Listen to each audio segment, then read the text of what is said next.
అందరికీ నమస్కారం. వేదికపై ఉన్నటువంటి అన్ని కమ్యూనిస్ట్ పార్టీలు నాయకులు ఉన్నారు. CPI, CPIM, MCPI, new democracy mass line, ML mass line, ML new democracy, ఇంకా ఎస్సిసిఐ, ఇతర వామపక్ష పార్టీల నాయకులందరూ కూడా వేదిక పైన ఉన్నారు. అందరూ మీకు తెలిసిన వాళ్ళే. జాన్ వెస్లీ గారు, ఇంకితర అందరూ కూడా ఉన్నారు. అలాగే హాజరైనటువంటి వివిధ జిల్లాల నుంచి హాజరైనటువంటి వేలాది మంది గుడిసె కోసం, ఇంటి స్థలం కోసం, ఇల్లు కోసం ఆశిస్తూ, ఆకాంక్షిస్తూ, డిమాండ్ చేస్తూ వచ్చినటువంటి మీ అందరూ కూడా ముందుగా విప్లవ అభినందన తెలియజేస్తా ఉన్నాను. ఈరోజు ప్రభుత్వాలు పేదవాడి గురించి ఆలోచన చేసే స్థాయిలో లేదు. ప్రభుత్వాలు, ఏ ప్రభుత్వాలు సరే, మేము పేదవాళ్ళ గురించి బాగా ఆలోచన చేస్తున్నాం అంటారు. వాళ్ళ దృష్టి ఏంటి? మేమేదో రేషన్ కార్డు ఇస్తాం, లేకపోతే పెన్షన్ ఇస్తాం, లేకపోతే ఇంకేదన్నా ఇతర సౌకర్యాలు ఇస్తాం. ఈ మధ్య ఇందిరం ఇల్లు, అది కొద్ది మందికి, అంత మించి ఇంకా లోపలికి వెళ్లే పరిస్థితి లేదు. అసలు పేదవాడికి వేతనం ఎంత వస్తుంది? పట్టణాల్లో పనిచేసే వాళ్ళకి, అంగన్వాడీ లేకపోతే ఇటువంటి వాళ్ళకి ఎంత వేతనాలు ఇస్తున్నారు? మున్సిపాలిటీలో పనిచేసే వాళ్ళకి ఎంత ఇస్తున్నారు? పంచాయతీల్లో పనిచేసే వాళ్ళకి ఎంత ఇస్తున్నారు?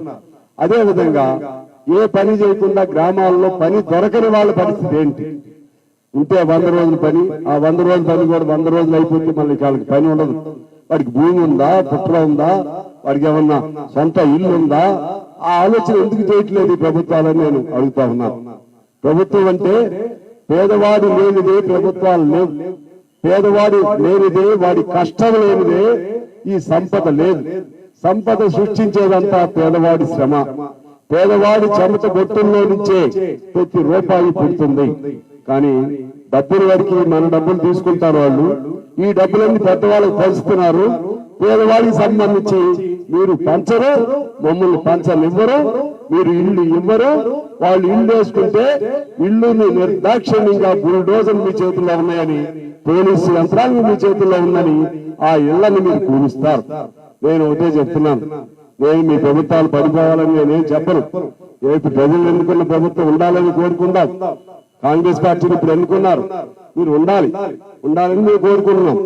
కానీ ఉండటమా, ఉండకపోవటమా అని నిర్ణయించేది ఎవరంటే ఇదిగో ఇక్కడ కూర్చున్నటువంటి ఈ నిరుపేదలే రేపు నిర్ణయిస్తారు. వాళ్ళందరినీ సంతోషపరచకుండా,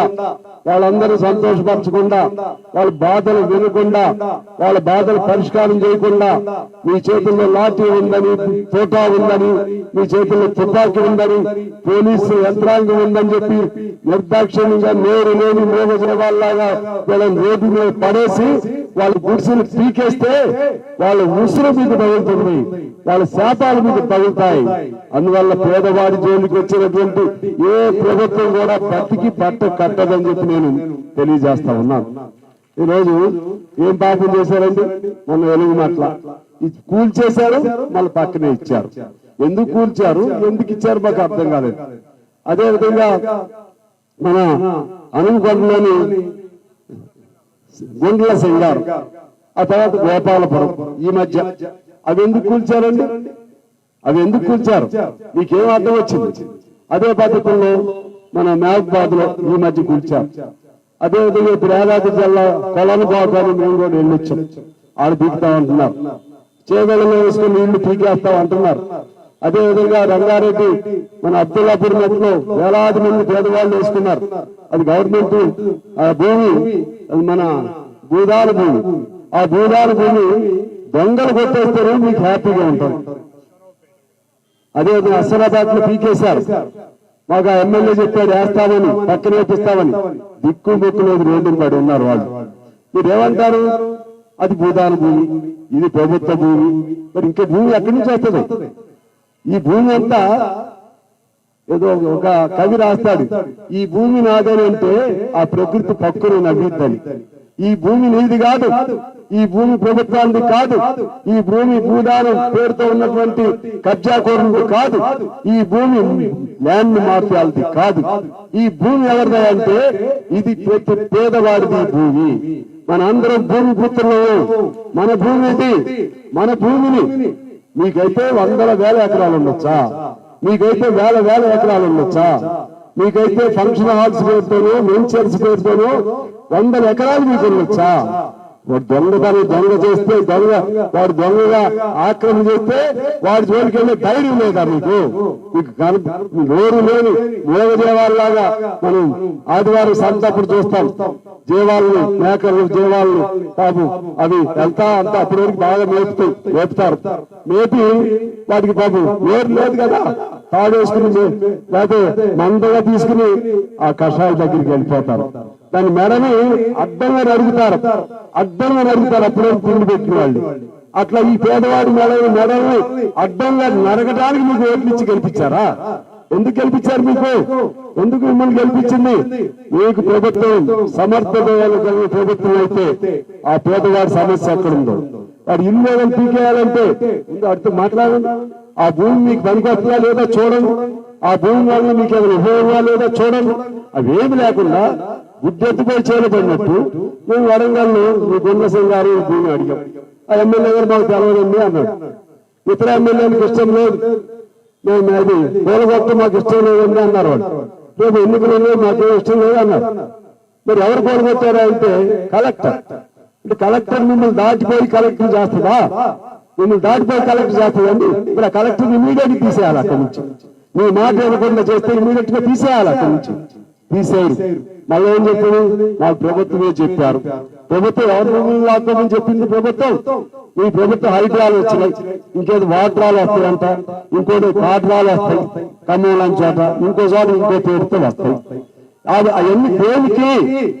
ఎవరి భూమి ఎంత కబ్జాకోరు నుంచి ఎన్ని ఎకరాల భూమి మీరు తీసుకున్నారో లెక్క చెప్పదని మేము డిమాండ్ చేస్తున్నాం. ఈ వేదిక పైన మా అందరి తరఫున బాగా ల్యాండ్ మాఫియాల దగ్గర నుంచి ఎంత భూమి తీసుకున్నారో మీరు శ్వేతపత్రం విడుదల చేయండి.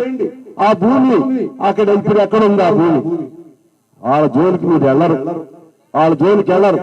ఏదో ఒకటో రెండో వెళ్తారు, పేదాల జోలికి మాత్రం వెళ్తారు. మేము ఉంటాను ఏసీలో ఉన్నా, ఇంకో చోట ఉన్నా దురాక్రమణ చేసేటువంటి దురాక్రమణదారులు పెద్ద పెద్ద వాళ్ళు ఉంటారే, మేసాలు బాగా పొట్టలు బాగా వచ్చి మంచి పెద్దగా తెల్లగా ఉండే వాళ్ళు ఉంటారే.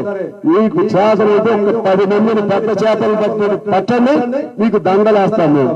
మీకు నోరు లేని పేదవాళ్ళ జోలికి వెళ్ళకండి.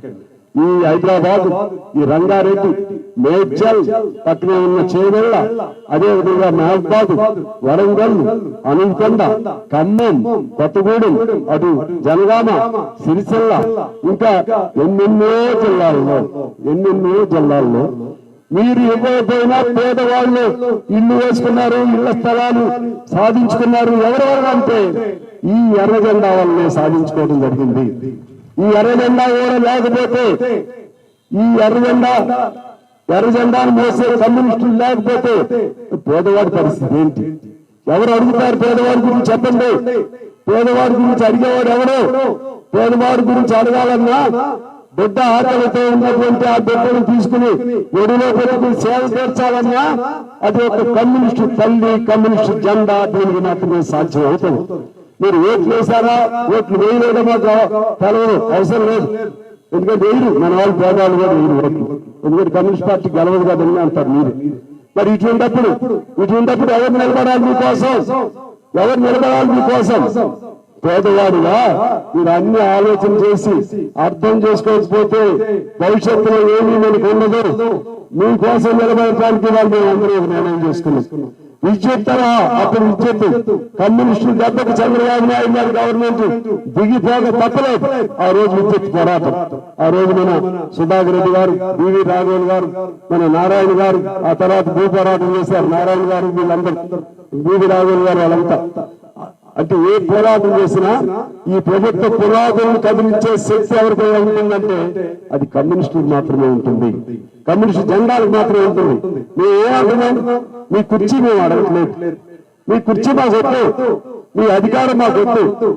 వస్తే మాకు రావాలి అధికారం, వస్తే కమ్యూనిస్టులకు రావాలి. అప్పటి వరకు మేమేం అడగట్లేదు కదా. మేము అడుగుతున్నది పేదవాడికి జానుడి భూమి అడుగుతున్నాం, పేదవాడికి ఇప్పుడు మెతుకులు మేము అడుగుతున్నాం. అదేమన్నా కొంతమంది తయారయ్యారు. ఈ కమ్యూనిస్టులు ఎడిపోయారండి, కమ్యూనిస్టు పోరాటాలు చేయట్లేదండి, కమ్యూనిస్టు పోరాటాలు మాట్లాడలేవండి. కానీ ఇంకా కమ్యూనిస్టులు ఎందుకండి అంటారు. మళ్ళీ కమ్యూనిస్టు పని ఏముందండి, అన్ని వాళ్ళే వస్తున్నారు కదా అంటున్నారు.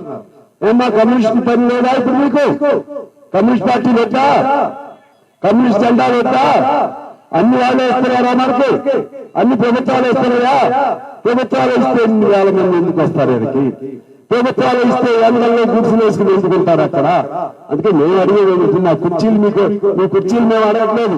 మన ఖమ్మం వచ్చి రేవంత్ రెడ్డి గారు మాట చెప్పారు, మీరు కమ్యూనిస్టులు మీరు పోరాటం చేయండి, మేము ఆ పోరాటాన్ని డిమాండ్స్ ని మేము అమలు చేస్తాం, మీరు ఫైట్ చేయండి, మేము ఇస్తా ఉన్నాం. మేము అడిగేది ప్రజలు, మేము ఫైట్ చేస్తున్నాం. ఎందుకంటే విడివిడిగా వచ్చి వీళ్ళందరూ అడగలేరు కదా. అందరూ గొంతుల్ని కమ్యూనిస్ట్ పార్టీ గొంతుగా మార్చి అన్ని కమ్యూనిస్టులు అందరూ జెండాలన్నీ ఎర్ర జెండాలు, కానీ వేరు గుర్తులు ఉన్నాయి. అన్ని గుర్తులు, అన్ని జెండాలు, అన్ని ఎర్ర జెండాలు కలిపి ఒకే ఎర్ర జెండా, అందరు పేదవాళ్ళు గొంతులు ఒకే గొంతుగా ఇవాళ మేము అడుగుతా ఉన్నాం. మేము అడుగుతున్నాం, మాకు మీరు కుర్చీ వద్దు, మీ అధికారం వద్దు, మాకేమొద్దు, పేదవాడికి కాసంత భూమి ఇవ్వండి. మీరు భూమి ఇవ్వబోతే ఇవ్వబోయారు, ఇవ్వడానికి టైం తీసుకోండి. ఇప్పుడు వేసుకున్నటువంటి ఇల్లు ఎందుకు పీకేస్తున్నారు? మీ వల్ల ఇంతా రేవంత్ రెడ్డి గారు, మీ వల్ల ఇంతా? ఈ హైదరాబాద్ రంగారెడ్డిలో 2 లక్షల మంది పేదవాళ్ళు ఇల్లు వేసుకుని ఉన్నారు. ఈ ఇళ్ళని పీకేయగలిగే శక్తి మీకుందా? పీకేయలేరు. అందుకే మేము పరిష్కారం చెప్తున్నాం. మీరు ఇల్లు పీకేయలేరు, వాళ్ళకు స్థలం ఇవ్వండి. మీరు మీ ఖర్చు లేని పని ప్రతి పేదవాడికి స్థలం అందుకే మేము డిమాండ్ పెట్టాం. ప్రతి గుడిసెకు పట్టా, ప్రతి పేదవాడికి ఇల్లు. అదేవిధంగా పోడు భూములు చేసుకుంటున్నటువంటి ప్రతి వాళ్ళకి పోడు భూములు పట్టా. ఈ 3 డిమాండ్స్ మేము ఉన్నాం. ఆ డిమాండ్స్ తో పెట్టి అందుకని మేము పిలవండి, మేము వస్తాం మీ దగ్గరికి, చర్చించుకుని మీరు ఏం చేయగలుగుతారో. ఇప్పుడు కూడా మీ వ్యక్తిగత కోపతాపాలు లేవు. మీరేం చేయగలుగుతారో మేమేం అడుగుతున్నామో వినండి, మీరేం చేయగలుగుతారో చెప్పండి. కానీ అంతిమంగా కొత్తగా ఎన్ని ఇస్తారో నేను అడగను, ఎందుకంటే మీ స్థితులన్నీ కూడా మాకు తెలుసు. కొత్తగా కొద్ది ఇవ్వండి. కానీ మేము అడిగేది ఏంటంటే ఇమీడియట్ గా ఇల్లు వేసుకున్న వాళ్ళందరికీ పట్టాలు ఇవ్వాలి. నెంబర్ 1. నెంబర్ 2, అసలు ఇల్లు లేని వాళ్ళు ఎంతమంది గుర్తించి మీరు ఇంద్రం ఇల్లు ఇస్తే సంతోషం, లేకపోతే భూమి అయినా ఇవ్వండి వాళ్ళకి. పూర్వం ఇచ్చేవాళ్ళు భూమి ఇస్తే వాళ్ళు గుర్తు చేసుకుంటాడు. అప్పటి వరకు మీరు ఇంద్రం ఇల్లు ఇచ్చేవారు కూడా. 3వది పట్టాలు ఎక్కడెక్కడ పోడు పోదు. ఆ 3 అంశాలతో చర్చిద్దాం. మేము సిద్ధంగా ఉన్నాం. మీరు కూడా ప్రభుత్వం కూడా దేశాలకు పోకుండా మమ్మల్ని అందరినీ పిలవండి. ఏ కమ్యూనిస్ట్ పార్టీ అయినా సరే, ఒక్క కమ్యూనిస్ట్ ఉన్నా సరే, ఒక్క రోజైనా కమ్యూనిస్టుగా పెట్టుకుని వేస్తామా అనే పాఠం చూసారా? ఒక్క కమ్యూనిస్ట్ అయినా సరే వాడు ఒక నిప్పు రవ్వ. ఒక్క కమ్యూనిస్ట్, ఏ చిన్న పార్టీ పెద్ద పార్టీ లేదు మా దగ్గర. మేము అందరూ ఒకటి, ఎర్ర జెండాలన్నీ ఒకటే. ఈవెన్ మావోయిస్టులు, అడవిలో ఉన్న మావోయిస్టులు కూడా మా వాళ్ళే. అందరూ కూడా సిపిఐ మావోయిస్టు, అందరు తల్లి పార్టీ ఒకటే, అందరి తల్లి పేరు ఇంటి పేరు ఒకటే. కాబట్టి మేమందరూ కలిసి మా డిమాండ్ సాధించే వరకు ఈ పోరాటాన్ని కొనసాగిస్తామని తెలియజేస్తూ మీకు ఫైనల్ గా మేము రిపీట్ చేస్తున్నాం. దేనికి భయపడకండి. ఇల్లు పీకటానికి వస్తే ఎదురు తిరగండి. ఇల్లు పీకటానికి వస్తే అవసరమైతే లాఠీలైనా సరే మీ గుండెలు ఎదురు పెట్టి లాఠీలు అడ్డుకోండి. మళ్ళీ మేము ఎక్కడ పారిపోం. మేము కూడా వస్తాం, మీతో పాటు నిలబడతాం. మేము డైరెక్ట్ గా నేను జాన్వేశ్వరి గారు, సాధనేని గారు మేమందరూ అప్పటికప్పుడు రాలేము. కానీ అక్కడ ఆయా జిల్లాల నాయకులు ఉంటారు, వాళ్ళు వస్తారు. కబురు అందరూ మేము వస్తాం, మీకు ధైర్యం ఇస్తాం, మేము వస్తాం. మీకు తండ్రి లాగా, తల్లి లాగా, మిమ్మల్ని బిడ్డలాగా మాకు గుండెల్లో పెట్టుకుని కాపాడుతాం. మీ కంట్లో మీరు వస్తే మా కంట్లో రక్తం వచ్చినట్టుగా మేము భావిస్తాం. నీతిగా నిజాయితీ నిజాయితీగా చెప్తున్నాను మీకోసం ఎటువంటి త్యాగాలకైనా సిద్ధమే. లాఠీలు వస్తాయా రాని, తోటాలు వస్తాయా రాని, బుల్లెట్లు వస్తాయా రాని, తుపాకులు వస్తాయా రాని, దేనికైనా రండి. మేము అన్నిటికీ సిద్ధంగా ఉన్నామని చెప్పి తెలియజేస్తూ ఆ సమస్య పరిష్కారం చేయమని మేము కోరుతూ అందరికీ హృదయపూర్వక నమస్కారాలతో సెలవు తీసుకుంటున్నాం. Thank you. నమస్కారం.